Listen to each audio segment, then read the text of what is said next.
Hey folks, this is Riker with a beginner guide for Diablo 2 Resurrected. If you're coming from Diablo 3 or another ARPG, or you just never were a Diablo 2 pro back in the day, or you're coming from any other game for that matter, we're going to highlight some of the key differences between Diablo 2 and some of the other ARPGs. We're going to go over game systems, we're going to talk some general strategy advice, and by the end of this video, you're going to feel confident in taking on the forces of hell, and you can migrate to following some more advanced guides and be well on your way to becoming a D2 pro. If you ever want to refer to any written guides, maxroll.gg is the best resource out there. It has everything you need to know to become a D2 pro. Now, you'll see a lot of footage in this video that is showing old D2 and not D2 Resurrected.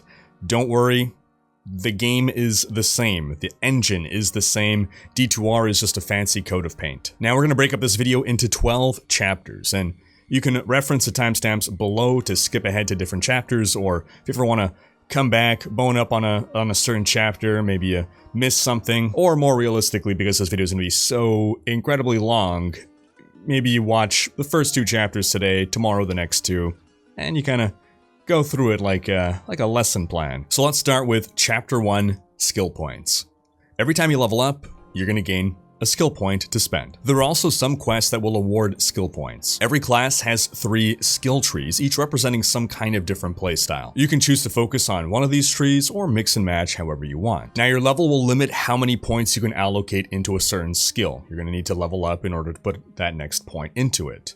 But at high enough level, you can assign a maximum of 20 skill points to any given skill. Some items, however, will provide you with bonuses to skills, and that's going to let you go above that 20 cap. As a general rule, you're going to want to max out whatever is your main damage dealing skill. But you don't necessarily want to max out every skill that you put a point into. For some skills, you'll only want to put a single point into them, either because they're a prerequisite for other skills on the skill tree, or because just having that level 1 version of the skill meets your needs. Skills generally become more powerful with increasing point investment, but their mana cost, if they have any, tends to go up as well. The Sorceress's Warmth skill, which increases her mana regeneration by a huge 30%, is one of those 1-point wonder skills that even just 1 point into it helps a lot, and over time, as you get gear that's going to add plus to all your skill levels, well, that's just going to benefit from that and help even more. Now, one thing to bear in mind is that skills are a finite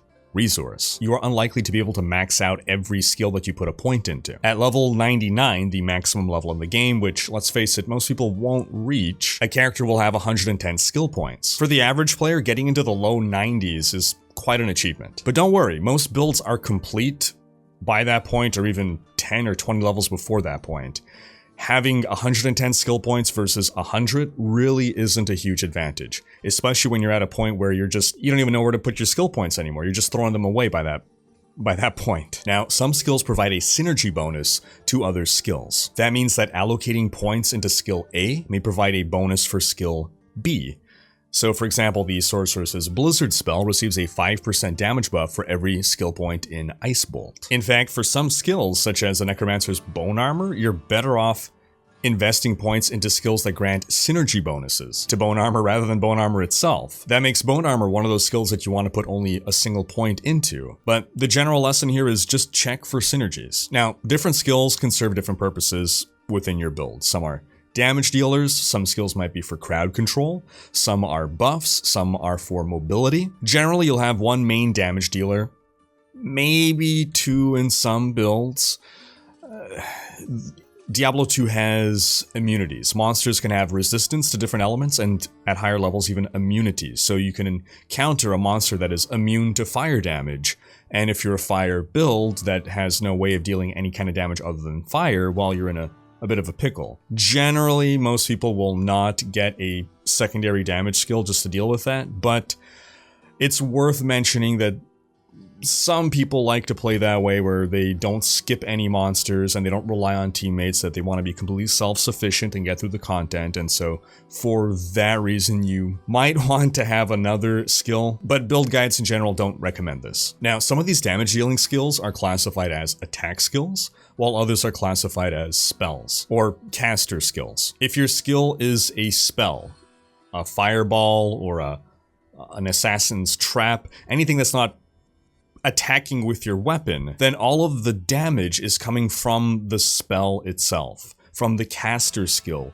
itself, and that's noted in the description. You see, in Diablo 2, your damage doesn't just globally scale off of your sheet damage or your weapon damage. You can have no weapon equipped at all, and your fireball is still a fireball that deals its maximum fireball damage. The other kind of skill is an attack, and this one is based off of your weapon damage. For example, the Barbarian's Whirlwind skill deals 50% of your regular attack damage. On to Chapter 2, Attribute Points. Every time you level up, in addition to a skill, you'll also gain 5 attribute points to allocate. Some quests will also reward attribute points. Now, every character has 4 attributes: strength, dexterity, vitality, and energy. And every attribute does the same thing for every class. Strength increases your damage with attacks. Dexterity increases your chance to hit an enemy, your attack rating, and it increases your chance to avoid being hit by an enemy. You see, in Diablo 2, when you make an attack, you're not guaranteed to hit your enemy. With every attack, there's a random chance that you miss your target, similar to Dungeons & Dragons. The higher your attack rating, the more likely you are to hit an enemy. And this is comparing your attack rating against the enemy's defense rating, similar to your to hit against AC. Or for our old school friends are the THAC0. However, you can never have more than a 95% chance to hit or less than a 5% chance to hit, just like rolling a 1 or a 20 in D&D. Now, higher dexterity also increases your defense rating. The higher your defense rating, the more likely enemies are to miss you with an attack.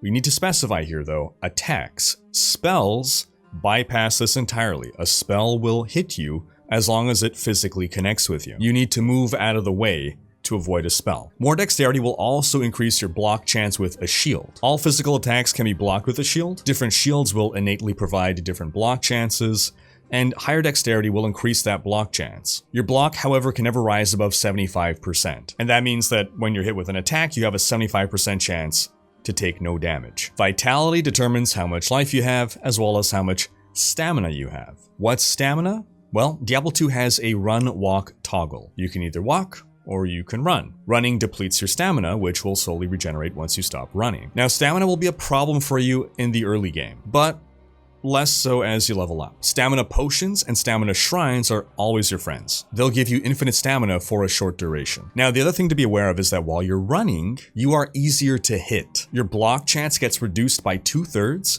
and your defense drops to 0, meaning any attack will have a 95% chance to hit no matter how much armor and defense you're stacking. That's why it's advised that melee characters not always be running, especially inside combat. Then lastly, energy determines how much mana your character has. Now, while you're free to allocate your attribute points however you like, you'll find that most build guides make very similar recommendations with little variation. Yes, there's going to be some exceptions, but there are some general rules to go by. In general, vitality is the stat that you see people invest the most into. Defense is great, but since you'll always have a chance of being hit no matter how high your defense, well, you want to have enough life to survive a hit. Energy is a stat that is least invested into. Many players consider putting any points into energy a complete waste. Remember, your attribute points, like your skill points, are a limited resource, so rather than spend precious attribute points in energy, you can instead just pop a mana potion to replenish your mana when it's low, and mana potions are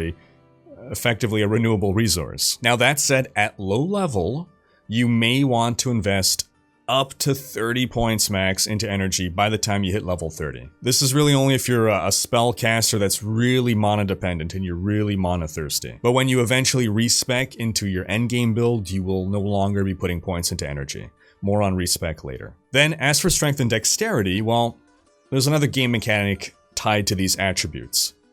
Gear requirements. Some items will require a certain amount of strength or dexterity to equip, and higher level items will tend to require more strength and or dexterity. The general guideline here is to get just enough strength and dex to equip the gear that you will want to wear in the endgame. Then you put everything else into vitality. How do you know how much strength and dexterity you need?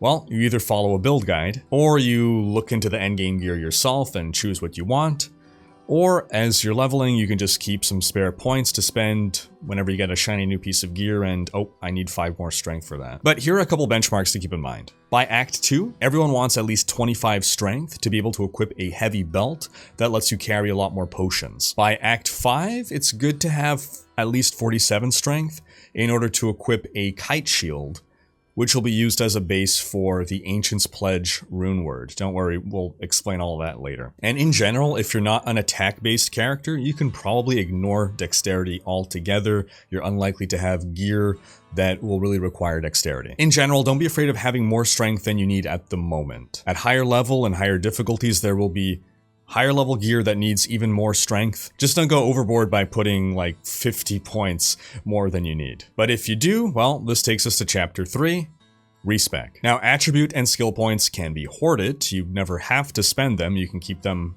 as long as you want, but once you've spent them, they are locked in. However, there are a couple conditions in the game under which you can respec or respecialize, meaning you get all your skill points and all your attributes refunded to be reallocated however you want. Firstly, when you complete the first quest in the game in Act 1, Clear the Den of Evil, you unlock a respec that you can access from the NPC Priestess Akara. You can do this a total of 3 times, 1 for each of the game's difficulties. The second way to respec is to acquire the Token of Absolution consumable item. You get this by farming 4 rare item drops on Hell difficulty and combining them in the Horadric Cube. You can farm this an unlimited number of times, but if you're at the point where you're even dealing with a Token of Absolution, you're probably not a beginner anymore. It's also worth noting that the Token of Absolution, just like any item in the game, is something that you can trade for with other players, so you technically don't have to farm it yourself if you're willing to trade for it. Now, as a general rule, as long as you have a functional build,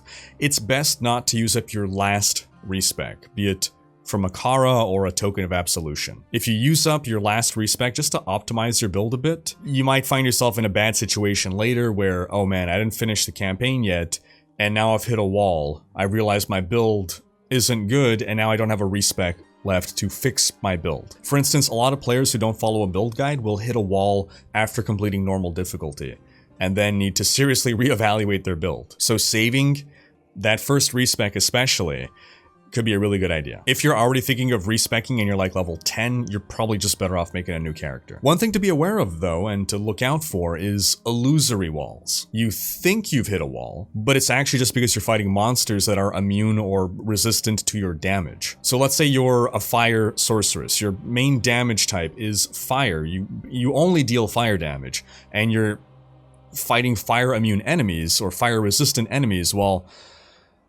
yeah, this part's going to be a struggle, but does that mean your whole build is bad? Not necessarily. You might not need to respec. It's possible that if you can just get through this hurdle, the next zone there won't be any more fire immune enemies, and your build will work perfectly fine. So if you've reached what you suspect might be a false wall, I recommend you go to maxroll.gg, check out the areas section of the website, and it'll tell you what immunities you'll be facing in what zone. So just check, does the next zone have those same immunities or not?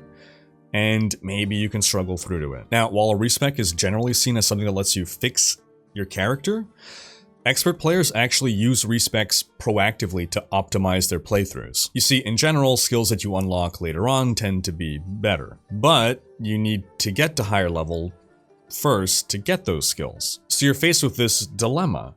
Do you optimize for low level, wasting skill points for your endgame build, or do you optimize for your endgame build, sacrificing low-level effectiveness and making you take longer to get to the endgame? Well, thanks to Respec, you can get the best of both worlds. And build guides that you find on maxroll.gg will operate that way. They're gonna tell you when to respec to maximize your effectiveness. On to Chapter 4, Difficulty. Alright, so we've mentioned higher difficulties, so let's explain how this all works in Diablo 2. When you start a level 1 character, you're playing on normal difficulty. You have the campaign to play through 5 acts, and once you've beaten it, then you unlock Nightmare difficulty. Once you beat the game on Nightmare, you unlock the final difficulty, hell. In Diablo 2, the challenges you face do not scale with your level. This applies to playing in the various acts and zones, as well as the different difficulty levels. So when you first leave the town in Act 1 normal and encounter your first monsters, they are level 1 monsters. By the time you're at the end of Act 1, you are facing level 12 monsters. If you reach level 50 and come back to that zone, those monsters will still be level 12. So if you ever feel that you're struggling with the content that you're facing, you can always go back to a previous zone or a previous difficulty and farm up until you get enough more levels and skill points and gear to feel confident in tackling the content that you reached. Now, not only do Nightmare and Hell have higher level monsters, but they often have buffed resistances to different damage types. And speaking of resistances, a major thing you'll notice immediately, or hopefully you will, is that as soon as you go into Nightmare difficulty, all your resistances are reduced by 40. In Hell, they're reduced by a total of 100. Now note that this is just when you are playing on those difficulties. If you made it to Hell and then go back to normal difficulty, you will not have that negative 100 penalty to your resists. It is tied to the difficulty you're playing in, not tied to the progress of your character. Higher difficulties will also increase the size of some zones, and there are a few other changes that are less evident, but the most significant thing for players is to plan for the massive resistance penalties that they'll face. Now, there's something else that affects difficulty, and reward for that matter, and that's the number of players in the game.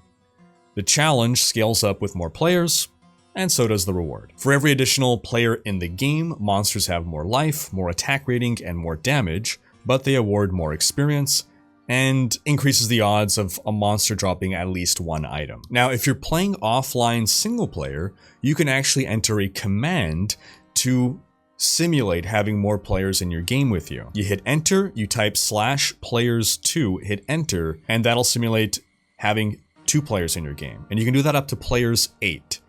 8 is the maximum number of players in a game. So if you're looking for a greater challenge, you can maybe try experimenting with players 3 just to see how that goes. That'll give monsters double their health, but also double their XP. If you do mess with player settings though, it's generally advised that before you take on an act boss, you drop it down to players 1 if you don't want to get wrecked. Now, the best builds in the game at endgame can farm players 8 efficiently. But in general, for optimal play, while it may be tempting to go for, higher reward, higher XP, let me go higher player count, more drops, the key is efficiency. If you're playing on a higher player setting and struggling through the content, then the extra reward isn't worth the extra time it's taking you to trudge through that content when you can be blitzing through players 1 content so much faster. Yes, in any single run, you're gonna get fewer reward, but you're going to make up for it over time. Another consideration about drops and player settings is that only the odd player numbers, that is 3, 5, and 7, increase your odds of getting items. Technically, it decreases the odds of getting no items, but that's a whole other thing. Basically, it means that playing on players 8 will give you more XP than players 7, but you will not get more items than on players 7. And speaking of items, that takes us to Chapter 5, items. In Diablo 2, there are different classes of items, which can be identified by the color of their name.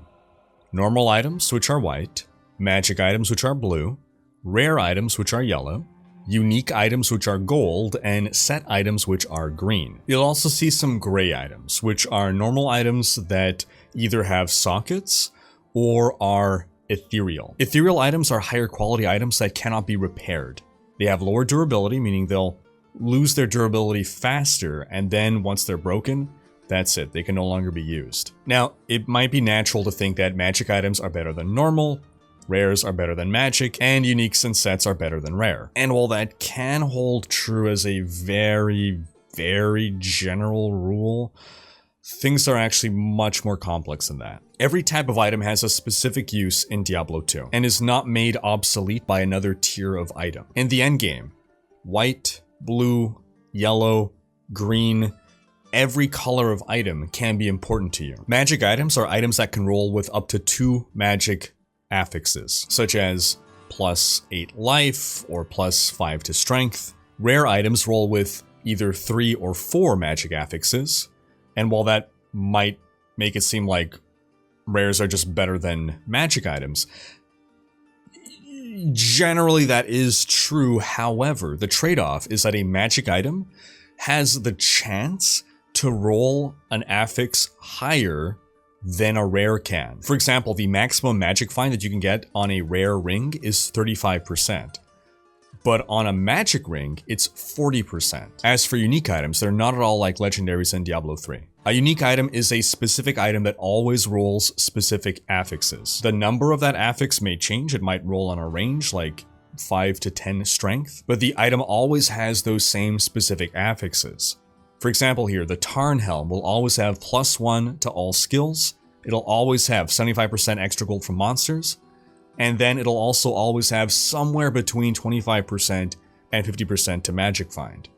So you might get one Tarn Helm to drop that'll have 26%, another one drops it has 49%, but a Tarn Helm will always have magic find and those other properties will always be exactly the same. So when you do find a unique, it may prove to be a huge upgrade for you, or it might not really be something that fits your build. Sets are similar. Sets are basically specific unique items that, when equipped along with other specific unique items, give you additional bonuses. In general, most sets have one or more partial set bonuses for having only some of the set, and then a complete set bonus for wearing the entire set. And endgame characters in Diablo 2 will not necessarily be equipped solely in set and unique items, but rather a combination of unique or set, rare, maybe even some magic items, but also runeword items. Remember how we said that every type of item has a specific use? Well, that applies to normal items as well. And normal items are the only types of items on which you can create runewords,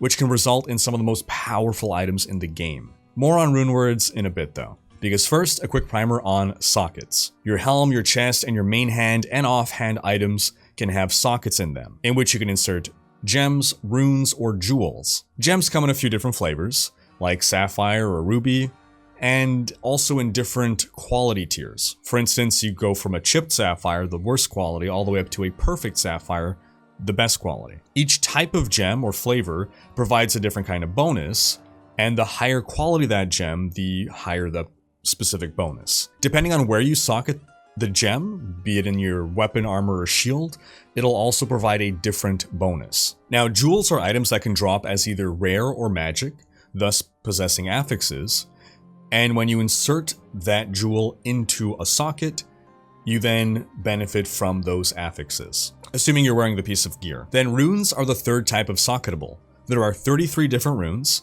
and each rune provides a specific bonus when socketed into gear. Like gems, runes can give different benefits depending on whether you insert them into a weapon, armor, or shield. However, unlike gems, runes can be used to craft runewords, which we'll cover in our next chapter. But first, some general gearing advice. Resistances in Diablo 2 are important to stack, especially starting in Nightmare difficulty. You have a resistance score for fire, cold, lightning, and poison damage.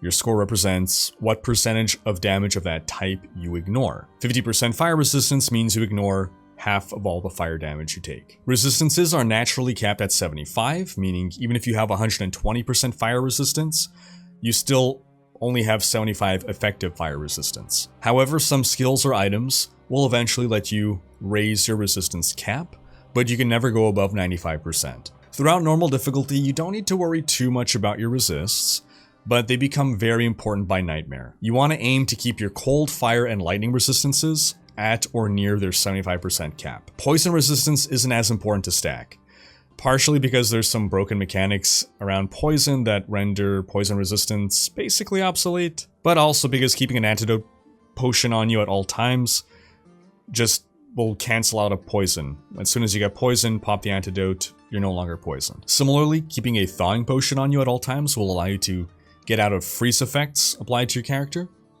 And a stamina potion, as we said, will give you infinite stamina. It's generally a good idea to keep one of each of these potions in your inventory at all times. Now, not only do thawing potions and antidote potions remove freeze and poison effects respectively, but an antidote potion will buff your poison resistance by 50 and increase your max poison resistance by 10 for 30 seconds, with the thawing potion doing the same thing for cold. You can also drink multiple potions to have their durations, but not effects, stack.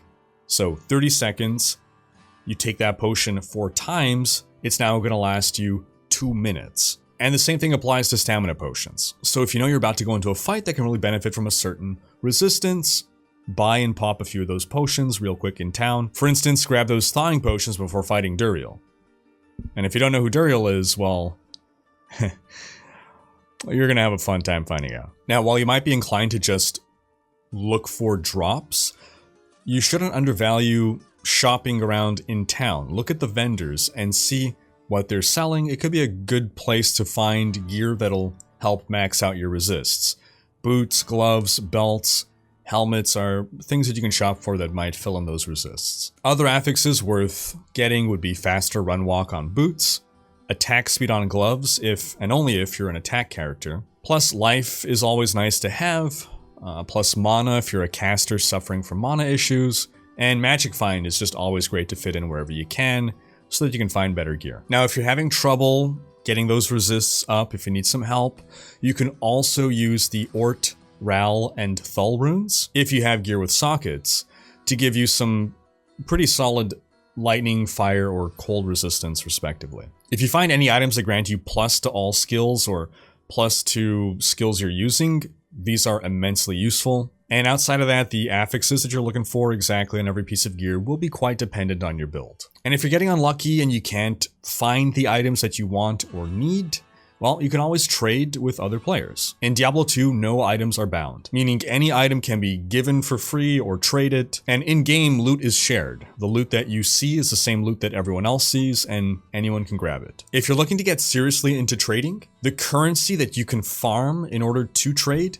would not be gold, but actually high-level runes. Runes starting at Lem and higher are considered valuable. And speaking of runes, that finally takes us to Chapter 6, Runewords. Not only do runes have inherent properties, but you can combine multiple runes to form runewords that let you basically build a unique item. Now you can't just put any runes together however you want in any items. There are specific recipes that must be followed to produce a specific runeword. You can find a recipe for all available runewords on maxroll.gg, but the common factor here is that they each consist of runes that must be inserted into sockets in a specific order and might require a specific base item. So if a rune word requires 2 runes, you need an item that has 2 sockets. You can't put it in an item with 3 sockets, it has to be 2 sockets. And again, depending on the rune word, it sometimes might require a specific type of item, like a specific, it could be a helm or a specific type of weapon. So let's look at, for instance, the stealth rune word. That requires the runes Tal and Eth, in that order, and the base item must be a body armor piece. Because this is a 2-socket rune word, we need 2 sockets in the armor, and the base item for the rune word must be a normal item. It cannot be magic or rare or unique. Once you've inserted the runes, you've created the rune word. And the item now gains the rune word's properties in addition to the individual properties of the runes you inserted. So a stealth rune word would give you all the affixes that you're seeing here. There are a lot of rune words in the game. Some are low level, some are high level, some are easy to farm, some are difficult to farm. We'll highlight now some starter rune words that you can go for that are powerful and not too difficult to put together. The first would be the one that we just mentioned, stealth. This rune word is so good that even though it's a pretty beginner rune word, it can be endgame viable. In the endgame, you would just put these same runes in a higher level armor. The 25% faster run walk, 25% faster cast rate, and 25% hit recovery are really powerful. Hit recovery affects how long you're stunned whenever you take a hit, and the cast rate is really good for casters. Another one is a lore helm. This gives you +1 to all skills, which is always welcome. Though you will need to reach Nightmare to get this, or to farm it relatively easily. The best way to farm runes is by killing the Countess in Act 1 over and over and over again, and on normal difficulty she can drop up to Rawl runes, so some of these rune words will require you to reach Nightmare Countess to farm. The Ancient's Pledge rune word will create an excellent defensive shield for you. With it, you can a lot more easily hit your resistance caps. Any attacker that can work a shield into their build, or any caster, can benefit tremendously from the Ancient's Pledge, and it can be useful all the way into Hell difficulty. Casters will eventually want to swap out an Ancient's Pledge for a Spirit Shield, with its +2 to all skills and up to 35% faster cast rate and 55% hit recovery, but that's further down the line. And the beauty of the Spirit Runeword is that you can also create it on a sword. So many builds that you're going to see will eventually want to use dual spirits in your main hand and your offhand. If you're a melee character, a Rhyme Shield can be a lifesaver. It makes it so that you cannot be frozen, because being frozen in the middle of a pack of monsters is often a death sentence. If your main damage source is a fire spell, generally meaning you're a sorceress, a druid, or an assassin with fire traps, you can benefit tremendously from the Leaf Staff. Just 2 runes give you +3 to fire skills, as well as +3 to 3 different sorceress skills, which makes most people think this is just for sorceresses, but that +3 to fire skills is cross-class. Now, you may see some expert players running with or recommending a Nadir Helm, which is easy to put together and gives you access to the Cloak of Shadows spell, which applies a blind effect to enemies, and it's incredibly powerful to use at low levels, but it's a bit of an advanced tactic and we're not going to recommend it for beginners. You can't go wrong with a Lore Helm. Smoke Armor is good to make for a Mercenary, +50 to all resistances will help keep your Mercenary alive. And if you can't afford making yourself a stealth, you can always wear the smoke until you can make yourself a stealth and then pass the smoke on to your Mercenary. If you're a melee character, you can make the Steel Runeword, which you apply on either an axe, a mace, or a sword at low level, and you gain a 50% chance to inflict open wounds, which will make the enemy lose health for 8 seconds, and this stacks with every successful open wound hit, so that's pretty powerful. Then the upgrade from that would be a Malice Runeword. You can put that on any melee weapon and it gives you a 100% chance of open wounds, meaning every hit will inflict that effect. Then Strength is a runeword that you can put again onto any melee weapon that grants a 25% chance of Crushing Blow. Crushing Blow is a really powerful effect because it removes a percentage of an enemy's health, regardless of how much life the enemy has. With a melee weapon against normal enemies, Crushing Blow takes off 25% of a creature's health with every hit, or 12.5% health against a champion, unique, or boss monster. Now note that this is a percentage of current health, not of maximum health, so Crushing Blow is most useful at the start of a fight, with diminishing returns after every subsequent attack, but still very powerful. This is also a really good item to put on an Act 2 Mercenary. If you don't use the item yourself, put it on your Mercenary, or if you're not a character who can benefit from using it. If you're a caster, put it on your Mercenary. Act 2 Mercenary would require a Spear class weapon, and this allows your Mercenary to be a significant source of damage. Lastly, the Black Runeword has requirements that are a bit higher. You'll need to reach Nightmare most likely, but it's incredibly powerful. You can put it into a club, hammer, or mace, and it gives a 40% chance of Crushing Blow. There are, of course, plenty of other runewords and much more advanced ones, and you can find all of them on maxroll.gg. That takes us to Chapter 7, The Cube.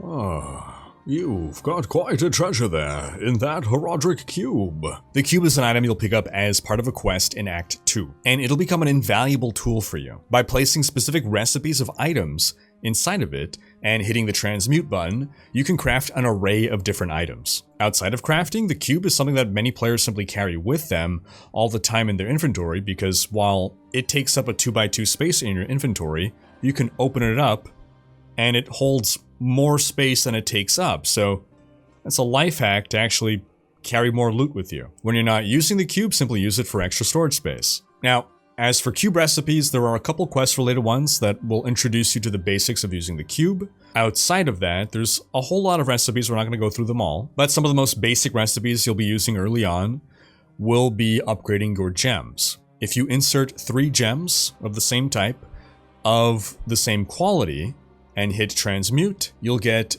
1 gem of the higher quality tier. Similarly, if you insert 3 identical runes, then you hit transmute, you'll get 1 rune of the next level. Up to a point. Once you reach Thal runes, you'll need to start adding a specific gem to get the next highest rune, and this continues upward with steeper requirements for the more precious runes. Again, you can reference maxroll.gg for the full list of recipes once you get to that point. You can also craft rejuvenation potions by inserting 3 healing potions of any quality, 3 mana potions of any quality, plus a chipped gem. Health potions restore a certain amount of health. Mana potions restore a certain amount of mana. Rejuvenation potions restore health and mana based on percentage. They will instantly restore 35% of your life and mana.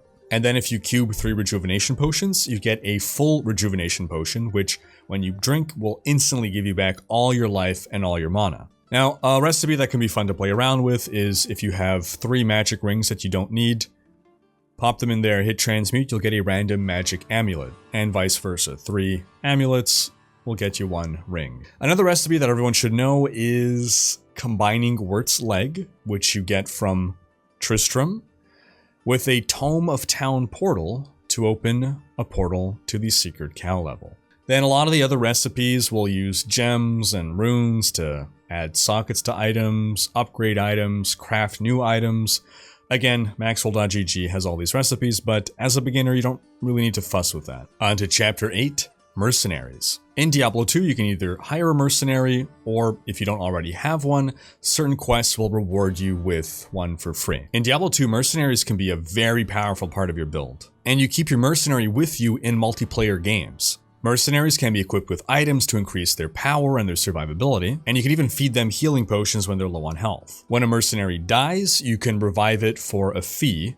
Every town hub has a specific NPC at which you can resurrect your mercenary. 4 of the 5 acts in the game have mercenaries that you can hire, giving us 4 base mercenary types. Each base mercenary type can equip different weapon types and has access to different skills. So for example, in Act 1, the mercenary is a rogue who can equip a bow, whereas the Act 5 mercenary gives you a melee barbarian. Within these base types, there are different mercenary subtypes. For instance, that rogue can either be a fire variant or a cold variant. So it'll either shoot a fire arrow for high damage or a cold arrow that'll freeze enemies. Now, if you ever hire a new mercenary, it will replace your existing mercenary, and any gear on that mercenary, bye-bye, gone forever. So generally, you strip your mercenary before buying a replacement. Now, while you are, of course, free to use any mercenary you'd like to, most endgame builds in Diablo 2 will use only a few of the mercenary types. The Act 2 mercenary is the most commonly used mercenary because he emits a paladin aura that will buff your character. There are 3 subtypes of Act 2 mercenary: combat, defensive, and offensive. And then each subtype will emit a different aura depending on what game difficulty you hired him in. So, normal, nightmare, and hell, giving a total of 9 variants for the Act 2 mercenary. If you're a character that relies on attacks as opposed to spells as your main source of damage, then the normal difficulty Act 2 offensive mercenary will give you Blessed Aim, which will increase your attack rating, thus letting you hit a lot more often. Eventually though, you'll outgrow this mercenary, but it's a great low-level choice for attack characters. Otherwise, many builds go for the Nightmare difficulty Act 2 offensive mercenary, which gives the Might aura, a big damage buffing aura. But he can be difficult to keep alive without the right gear. An alternative is the Nightmare Act 2 defensive mercenary. He has this amazing Holy Freeze aura that just freezes all enemies on screen. And because his crowd control is so powerful, well, he's the best utility mercenary you can get. And he's the easiest to keep alive because frozen enemies aren't a huge threat to you or him. Act 2 mercenaries are also able to equip polearms with the Insight runeword in them. And this is a runeword that is an incredible source of mana recovery. Also worth mentioning that Act 1 mercenaries are able to equip the Faith runeword, which gives a huge buff to attack builds. Alright, on to Chapter 9, Death. It happened, you died. Different games have different penalties for death, so what happens in D2? Well, first off, you respawn in town, naked. Not literally, but you don't have any of your gear on you anymore. That gear is on your corpse, which is located wherever you died. So if you want to get your gear back, well, you're gonna have to bring your naked butt over to your corpse. Now don't worry, only you can loot your corpse. No one can steal the items off your corpse's body. Now this is why players will tend to open town portals before going into known dangerous situations, or they'll just open them periodically, just so that if they die, there's a town portal nearby. You don't have to trek all the way from the waypoint, or worse, from town. Now, when you die, you do drop your gear. For whatever reason, you don't drop the items that are held in your inventory. Also, if you had potions in your belt, those potions get shoved into your inventory as long as there is space for them. If there is not space, then those potions drop on the ground near your corpse. Also, whenever you die, your mercenary also dies and needs to be revived for a fee. If you have any summons, like you're a necromancer with skeletons, they die and need to be resummoned. If you had any buffs, they expire. Now, sometimes getting your corpse back is easy. Other times you may die over and over again trying to get that corpse back. Maybe you'll be tempted to put on some gear in order to survive long enough to retrieve your corpse. Here's the thing. Every time you die, you leave behind a corpse. Not just the first time. And if you die more than 15 times before retrieving your first corpse, well, on your 16th death, your original corpse will now pop and drop all the gear that it had equipped, meaning it's now on the ground and anyone can grab it. It also means that once that gear is popped, if you leave the game and the game closes, boom, that gear is gone forever. That's why if you think that retrieving your corpse will be difficult, it's often better to just leave the game and rejoin a new game, load back into game. This causes your corpse to just respawn in town with you, with all the gear that was on it. Anything that was dropped will disappear, but gear on the corpse will still be there. However, there's another thing to be aware of, and another reason why breaking your head to retrieve your corpse is often not a good idea, is that if you put on gear to go retrieve your corpse, and then you die, imagine you have multiple corpses now with different gear on them. When you leave game and come back in, only one of your corpses will respawn in town. If you have 10 corpses, only one will respawn in town. And it won't necessarily be your first corpse. The game will calculate the gold value of everything that corpse has equipped, and it'll pick the highest gold value corpse to respawn in town with you. Any other corpses are lost, along with whatever gear they had. Now, that's not all that happens when you die. You also experience a couple penalties for dying. First off, you lose gold. If you're at least level 21, some fraction of your total gold in your stash and your inventory will just poof, disappear. If after this you still have gold left in your inventory, then no matter what level you are, the gold in your inventory will drop to the ground by your corpse. And again, anyone can pick it up then. That's why it's generally a good idea to stash your gold rather than keep it all on you at all times.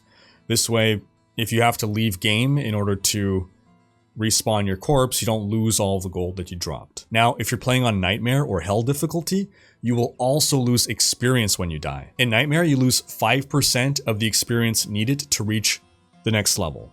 So if you're level 79, then you will lose 5% of the XP needed to reach level 80. In Hell, it's 10%. Now, you can never lose a level. Your XP can never drop below the minimum required for the level that you are. But still, when you're over level 90, a few deaths can undo a huge amount of grind. However, if you retrieve your corpse without leaving the game, you will regain 75% of the XP you lost due to dying. You gain this back when you grab your corpse, so the risk is yours to take. Now, if you've selected to play a hardcore character, then, well, you don't really have to worry about any of this. When you die, your character's dead forever. If you are in a multiplayer party, then a party mate will be able to loot your corpse so long as you stay in the game, meaning whatever gear you had equipped, your party member or members will be able to grab those items off your body. Whatever was in your inventory, however, is lost forever. And if you leave game, your corpse and whatever items were on it will disappear forever. On to Chapter 10,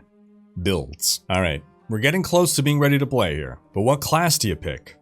What build do you go for? I would encourage first-time players to just try out whatever they think is gonna be fun. Without following a build guide, you should be able to eventually manage to beat the game on normal at least. Once you get to Nightmare, you might start to struggle enough that, maybe you'll even hit a wall that at that point you'll want to make a more optimized character. And again, Maxwell.gg has you covered with all the best build guides you'll ever need. So that said, once you're ready to make the most optimal starter character choice, The Sorceress is a really good option and will be the #1 thing that we recommend here. Because she is a caster, she is less gear dependent than attack builds. Remember, a level 20 Fireball does the same amount of damage whether you're wielding a weapon or not. Also, you're a more ranged character, so it's easier to avoid taking damage. You don't need to rely on really good gear to keep you alive in melee. And also the Sorceress has arguably the best skill in the game, Teleport. It's the best mobility skill, and it's such a great skill that many other builds will invest into getting gear that grants them the Teleport skill. As for specifically what Sorceress build to run, Blizzard is a solid option. You only acquire Blizzard later in the game, however, so you'll be starting off with probably a different skill as your main damage source, something like Fireball, before eventually migrating to Blizzard. Again, you can find the build guides for all these builds that we're discussing here on Maxroll. If you really want to play a class that's not a Sorceress, the Paladin's Hammerdin build is a close runner-up. It's basically the caster Paladin build. Blessed Hammer, tons of damage without being gear dependent, but it doesn't have that mobility without getting that Enigma rune word. Outside of that, if we're to recommend one build for each class, well, for Amazon, Lightning Fury build. Easy to learn, pretty easy to master as well, and it's the most powerful Amazon build in the game. I had a lot of fun with Boazons back in the day, but bow builds are much more gear dependent and thus not well suited for beginners. For the Assassin, the Lightning Trap Assassin is the most powerful assassin build in the game. You're throwing traps, that makes you a caster. You're not relying on attack damage, so again, not gear dependent. Overall beginner friendly. You'll be starting with fire traps before you move into lightning traps. For the Barbarian, well, we're talking about a character that is entirely based on attacks. However, the Warcry build is a funny and powerful build that has you basically yell at enemies until they die. This build can also stack a ton of magic finds, so that's going to help you farm up the gear you need for an attack build if you want to transition. For the Druid, the Wind Druid is the way to go. It casts Tornado and Hurricane, and it's actually highly versatile because it deals 2 base damage types, cold and physical, so it's quite rare with a Wind Druid to encounter an enemy that is fully immune to the kind of damage you're dealing. Lastly, for Necromancer, being a summoner is a lot of fun. A lot of people like that summoner archetype, and it's also arguably the easiest to play. You just let your skeletons attack for you, but because you don't have the agency of controlling those skeletons, it can be a slow build. It can take a while for your skeletons to go and kill the right things. An alternative would be the Bone Spear Necro, which has a much more engaging playstyle and is also beginner friendly. Alright, we're almost done here. Chapter 11, Options. This is a short one. The first thing I encourage all new players to do in any game is fully check out the options and settings that the game offers. To this day, I regularly get asked Diablo 3 questions about things that it's just in the game settings. Like, hey, how do you have that? Just go settings and check it to enable it. It's that simple. I guess games these days just dive you right in and there's no need to really check out the settings, but it's really, really worth always fully exploring all the options that a game has to offer. So for D2R, go in there, mess around with your map settings, find whatever map setting you prefer, what works best for you. You can consider changing your key bindings. The default F keys are kind of awkward and not very ergonomic for most people. You can fully rebind any key anywhere. And even if you are a Diablo 2 veteran that is for whatever reason watching this video, I'd still encourage you to check out the options fully because there are so many quality of life changes that have been added to D2R, like auto gold pickup as an option, not forced, that you just want to make sure you've seen them all. One thing I'll specifically highlight here is screen shake. On your first playthrough of the game, normal difficulty, keep screen shake on to get that nice effect. But then, if you want to play for efficiency purposes, it's best to just disable screen shake. That takes us to our final chapter, Chapter 12, Endgame. Nope, not the Avengers, but what do we do in Diablo 2 once you've beat the game on normal, and on nightmare, and on hell? What's next? Do we go on to mapping? Do we go on to rifts? No. This is a modern ARPG thing. Diablo 2 is from a time before any game had that stuff. What you're left with is just a sandbox where you gotta make your own fun. You gotta find your own activities to do. And don't worry, the community long ago established some good farming runs for different things, for farming XP and farming gear. They found some of the most optimal, best runs to do to level up as fast as possible and farm gear as fast as possible. So for XP, Bale runs is a very common endgame activity. This consists of doing the final boss fight in the game, and it's very easy to find public games running Bale runs. For grinding XP, it's really tough to beat Bale runs. For gear, well, not your best choice, especially if you're running multiplayer, because, well, when Bale dies, a bunch of items drop, and it's only the lucky few who manage to grab the ones that drop. Now, a typical Bale run will start off with everyone in town, and then a sorceress or someone who has teleport via the Enigma runeword will get to Bale as quickly as possible. Then when they get there, they open a town portal, and then everyone else comes in to fight the final boss fight. Now for farming item drops, you can run Mephisto, the Act 3 boss, or Andariel, the Act 1 boss, or Pindleskin, a special monster that you can find in Act 5 through the red portal by Anya, because he can drop almost any item in the game. You can even do a circuit of these three, Andariel, then Mephisto, then Pindleskin. It's also good to stack Magic Find gear when you're doing these kinds of runs, so long as you can afford to take on more Magic Find without losing kill efficiency. Remember, it's not about what items drop on that one time you kill Andariel,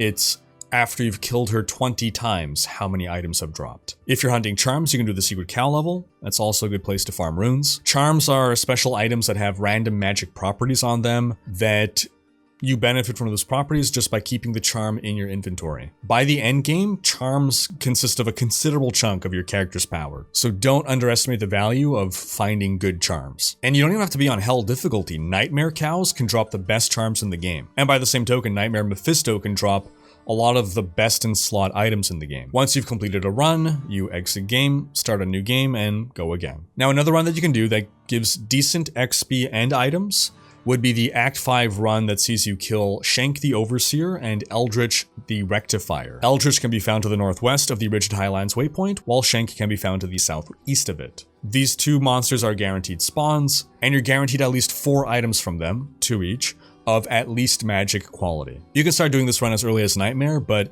you'd benefit a lot more by pushing through and doing it in Hell. You can also mix and match activities. For instance, if you're doing Bale runs while waiting for that one person to reach Bale, you can go and quickly kill Shank, Eldritch, maybe even you have time to kill Pindleskin. Now I'll finish by just quickly mentioning that there are 2 other endgame activities built into the game, and that would be fighting the Uber bosses, as well as Diablo clone, but that is way beyond beginner stuff. Be aware that it exists, it's in your future, but it's a distant future. And that is going to wrap up this video. Congratulations on completing this course, Diablo 101.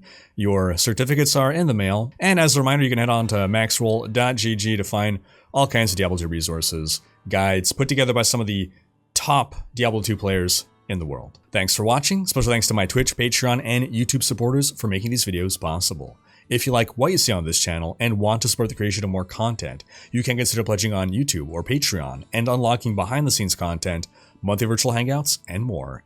If you enjoyed this video, please share it. Check out these other videos, and subscribe to join Riker's Raiders for more Diablo content.